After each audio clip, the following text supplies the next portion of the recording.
কোলাঘাটে বালি মাফিয়া দৌরাত্ম্য, দিনে দুপুরে রূপনারায়ণ থেকে দেদার বালি চুরি, আর সেই বালি পাচার হয়ে যাচ্ছে নৌকায়। আর এই নিয়ে রাজনৈতিক তরজাও তুঙ্গে।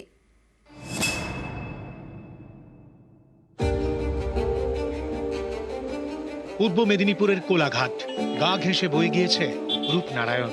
এই রূপনারায়ণের বালিতেই নজর মাফিয়ার। দিনে দুপুরে চলছে বালি চুরি। রূপনারায়ণের মাঝে রয়েছে চর। ভাটার সময় সেখান থেকে জল নেমে যায়, তখন সেই চরে পৌঁছয় একের পর এক নৌকা। এরপরই অপারেশন শুরু। কোদাল বেলচা নিয়ে রূপনারায়ণ থেকে তোলা হয় বালি। চুরির বালি ভর্তি করা হয় নৌকায়, তারপর রওনা।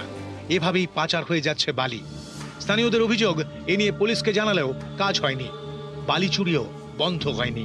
প্রত্যেক দিন বালি তোলা হচ্ছে। আমরা তো একটা সাধারণ লোক, আমরা বাধা দিতে গেলেই একটা রাজনৈতিক প্রভাব আছে, তারা বাধা সৃষ্টি করে। আমরা তো লোকাল লোক, আমরা আর কি বলবো।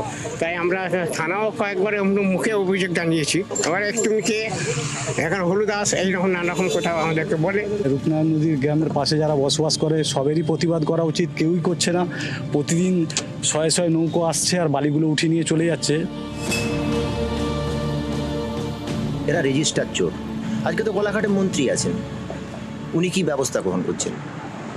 উনি কি দেখতে পাচ্ছেন না পুলিশ প্রশাসনের নাগের ডোকায় এই কাজ চলছে? এটা যদি বালি তুলতেই হয়, তাহলে সরকারি খাদান তৈরি করা হোক। অবৈধভাবে বালি তুললে অবৈধ পয়সা, আর এই অবৈধ পয়সা নিয়েই আজকে এই তৃণমূল নেতাদের রমরমা চলছে। আমরা বিভিন্নভাবে পদক্ষেপ নিয়েছি। নৌকো যারা চালায় তাদের নামেও আমরা এফআইআর করেছি।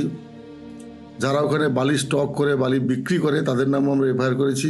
100% এই চুরিটাকে ঠেকিয়ে দেবো, একথা আমরা কেউই বলতে পারবো না। সুতরাং চুরিটা যাতে কমানো যেতে পারে, বালির এই অপব্যবহারটা যাতে কমানো যেতে পারে, সে চেষ্টা আমরা করব এবং সে ব্যাপারে আমরা আলোচনা আমাদের চলছে। ইতিমধ্যে আমরা বিএলআরও, ওসি এবং আমাদের বিডিও আমরা বসে আলোচনা করেছি যে ইমিডিয়েট আমরা ব্যবস্থা গ্রহণ করব।